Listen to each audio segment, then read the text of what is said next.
अस्सलाम वालेकुम मेरे दोस्तों, कैसे हैं आप। न्यू कंट्री इसकी हम बात कर रहे थे, जो एक आइलैंड है, जो एक जजीरा है न्यूजीलैंड का। वहाँ पे होल्ड है, वहाँ पे 1600 से लेकर 2021 आबादी है और बहुत से लोग वहाँ पे छुट्टियाँ गुजारने जाते हैं। उसका मैंने बताया था कि वहाँ पे आप बगैर वीज़ा रह सकते हैं अप टू 30 डेज़, और ये भी बताया था कि अगर आप वहाँ पे जॉब करना चाहें तो वो भी कर सकते हैं। अब वहाँ पे छोटे छोटे और भी जजीरे हैं, लेकिन 4 से 5 इम्पोर्टेंट जजीरे हैं। और न्यू में ज़्यादा शहद पैदा होता है, जिसको पूरी दुनिया एग्जाम्पलीफाई करती है। और इसके अलावा वहाँ पे एग्रीकल्चर का काम है, वहाँ पे टूरिज़म का काम है, वहाँ पे जो एक्वाटिक लाइफ का काम है, मैरीटाइम एक्टिविटीज़ है। और जो लोग इंजीनियरिंग में या सिविल इंजीनियरिंग में एक्सपर्ट हैं, डॉक्टर हैं, हेल्थ केयर में वो एक्सपर्ट हैं, तो उनको चाहिए कि वहाँ पे जाए, वो 3-4 लाख रुपए बचा सकते हैं। आज हम बात करेंगे कि वहाँ पे बिज़नेस क्या करते हैं, ठीक है। कौन सा बिज़नेस जो कौन सा बिज़नेस है वहाँ पे आप कर सकते हैं, और उसका वीज़ा कैसे प्रोसीड करना है। देखिए दोस्तों, टूरिज़्म एक बहुत अच्छी निच है। निच से मुराद होता है कि एक बहुत अच्छा एक टॉपिक है टूरिज़्म का, उस पर आप कुछ भी कर सकते हैं। दूसरे नंबर पे, अगर आप सिविल इंजीनियर हैं और अगर आप एग्रीकल्चरिस्ट हैं, इसको जानते हैं, तो फिर न्यू आपके लिए बहुत अच्छा है।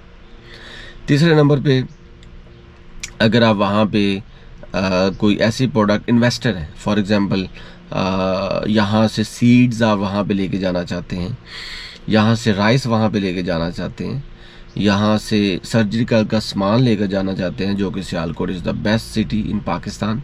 आप सर्जिकल इक्विपमेंट्स वहाँ पे लेके जा सकते हैं। और वहाँ से जो हनी है, शहद है, उसको आप लेके आ सकते हैं पाकिस्तान, इंपोर्ट एक्सपोर्ट कर सकते हैं, ठीक है। दरामदाद या बरामदाद जिसे बोलते हैं।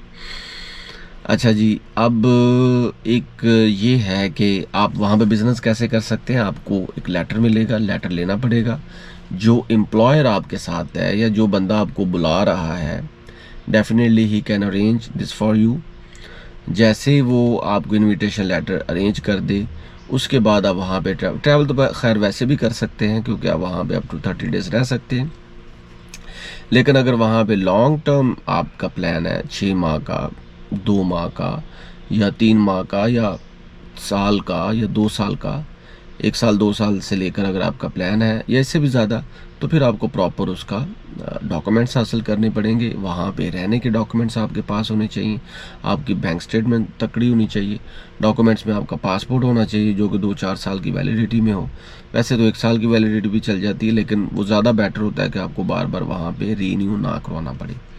आपके पास पुलिस करेक्टर सर्टिफिकेट होना चाहिए, आपके पास हेल्थ के डॉक्यूमेंट्स होने चाहिए, आपके पास 2-4 करोड़ की बैंक स्टेटमेंट होनी चाहिए, आपका पूरा प्रोसेस आपके पास हो, आपका पूरा बिजनेस का सेटअप आपने लिखा हो, आपका टूर प्लान हो, इसके अलावा कवरिंग लेटर हो, उसमें आप बताएं कि भाई मैं यहाँ पे ये करना चाहता हूँ, ये बंदा है, ये एम्प्लॉयर है, ये फैक्ट्री है, या ये कोई इंडिविजुअल है जो कि मेरा एम्प्लॉयर है, मेरा मालिक है, या हम मिलके काम करना चाहते हैं, हमने इकट्ठी इन्वेस्टमेंट कर रखी है पहले भी, या अब करेंगे। ये सारी चीज़ें आप अपने कवरिंग लेटर में लिखेंगे। वहाँ पे आप कहाँ पे रहेंगे, हॉस्टल में रहेंगे, यूनिवर्सिटी में रहेंगे, कॉलेज में रहेंगे, या किसी एज ए पेइंग गेस्ट रहेंगे, या आप अपनी कंपनी के साथ रहेंगे। ये सारी चीज़ें आपको क्लियर होनी चाहिए। अच्छा जी, अब आपने वहाँ पे ये सारा कुछ कर लिया, आपके पास लेटर आ गया। अब इसके वीज़े का प्रोसेस ये होता है कि पहली बात तो ये कि आप वहाँ पे चले जाएं, क्योंकि और उसका जो वीज़ा है वो you don't require any visa to live in new. इसकी एम्बेसी भी पाकिस्तान में नहीं है, तो इसका जो करता रहता है ना दोस्तों, वो न्यूजीलैंड है, ठीक है। कोशिश ये करें कि अगर आपके पास न्यूजीलैंड का वीज़ा है, या आपके पास ऑस्ट्रेलिया का वीज़ा है, लेकिन न्यूजीलैंड का वीज़ा ज़्यादा वैलिड है इस कॉन्टेक्स्ट में। अगर आप न्यूजीलैंड से वहाँ पे मूव करें तो ये आपके लिए बहुत ही बेटर है। आने वाले वक्तों में भी आपको कोई दुश्वारी नहीं होगी, क्योंकि आपकी ऑलरेडी इमिग्रेशन जो है वो न्यूजीलैंड से हो चुकी है। फिजी से भी जा सकते हैं, टोगो से भी जा सकते हैं, किरिबाती से भी जा सकते हैं, वानुआतू से भी जा सकते हैं, पोलिनेशिया से भी जा सकते हैं, और बहुत से कंट्री हैं, टवालू से भी जा सकते हैं। लेकिन न्यूजीलैंड का इसलिए बार बार कह रहा हूँ कि वो इसके बिल्कुल पास है ऑलमोस्ट, और वही इसको मैनेज करता है। अब जब आप वहाँ पे चले जाएंगे उसके बाद आप इसको एक्सटेंड कर सकते हैं। आप वहाँ पे 1 साल 2 साल 4 साल की आपको परमिशन मिल जाएगी। अगर वहाँ का एम्प्लॉयर आपके साथ है, वहाँ पे कोई बंदा जिसने आपको बुलाया है वो आपको प्रॉपरली केयर कर रहा है, वो आपको प्रॉपरली आपके लिए चीज़ों को अरेंज कर रहा है, सो मुझे नहीं लगता कि कोई दिक्कत होगी।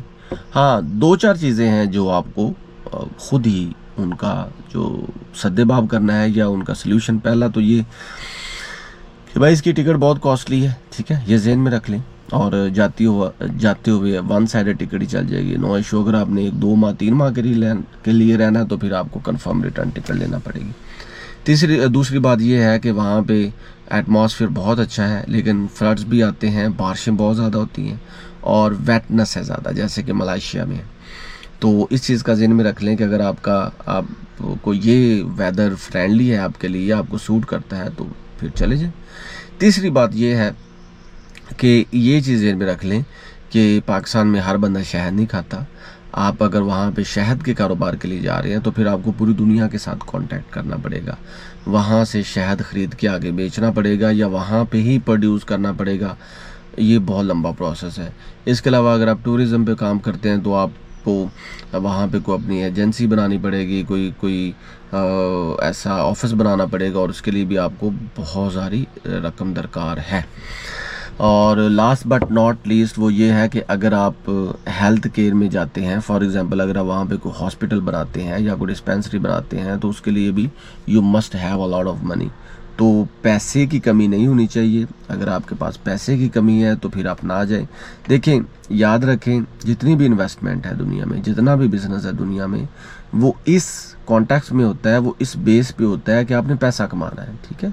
लेकिन पैसा कमाने के साथ साथ आपने पैसा लगाना भी है और पैसे को सिक्योर भी करना है। ये ना हो कि पैसा कमाने के चक्करों में आप अपने खुद से जो आपके पास ऑलरेडी रकम है उससे ही हाथ धो बैठे, या आपको लगे कि वहाँ पे, हाँ ये चीज़ इनमें रख ले, वहाँ पे $40 से $50 नॉर्मल लाइफ के लिए, मैं डॉलर की बात कर रहा हूँ, $40 से $50 USD आपके पास होने चाहिए नॉर्मल रहने के लिए। अगर आपने वहाँ पे ख़ुद से रहना है, ख़ुद से पेमेंट करनी है तो उसके भी $20-25 लगा लें। तो इस कॉन्टेक्स्ट में कि अगर आप $70-80 स्पेंड कर सकते हैं तो फिर आप वहाँ पे जाएं आपके पास। लेकिन $70-80 स्पेंड करने के बाद अगर $200-400 आप डेली के कमा रहे हैं तो फिर तो नो इशू, ठीक है। लेकिन अगर आप $70 या $80 एक दिन में लगा के आप $60 कमा रहे हैं तो फिर तो आप खसारे में हैं। ये चाहे ये जॉब हो, चाहे ये बिज़नेस हो, चाहे ये स्टडी हो या कोई भी हो। तो इवन दो टूरिज़म में भी अगर आपको लगता है कि आप कोई चीज़ नहीं वहाँ पे देखने लायक, या आप अगर व्लॉगर हैं या यूट्यूबर हैं और वहाँ पे जाके you are wasting your time, तो फिर ना जाएं। लेकिन जहाँ तक न्यू का ताल्लुक है तो ये अच्छा है, प्रॉस्पेरिटी यहाँ पे है और आबादी भी 1600 से लेकर 2000 या 2100 लगा लें, ठीक है। तो ये मिला जुला सा है। लेकिन मैं फिर भी यही कहूँगा कि भाइयों, मैं कोई वीज़ा एजेंट नहीं हूँ, ना मैं कोई लॉयर हूँ, आपको सिर्फ गाइड करता हूँ, बेस फ्राहम करता हूँ। आप आगे खुद से सर्च किया करें, रिसर्च आपका हक है। और एक आध वीडियो देख के आप अपने प्लान्स ना बना लें। बहुत से लोग मुझसे क्वेश्चन भी करते हैं, तो मैं बहुत से लोगों को इसलिए भी आंसर नहीं करता कि भाई जितनी भी इन्फॉर्मेशन है वो मैंने अपनी वीडियो में दे ली, इससे अलग कोई इन्फॉर्मेशन नहीं है, ठीक है। और मैं कोई वीज़ा एजेंट तो हूँ नहीं कि आपसे पैसे लूँगा या आपको गलत गाइड करूँगा। मेरा काम है आपको प्रॉपरली ठीक से गाइड करना ताकि आप लोगों का भला हो।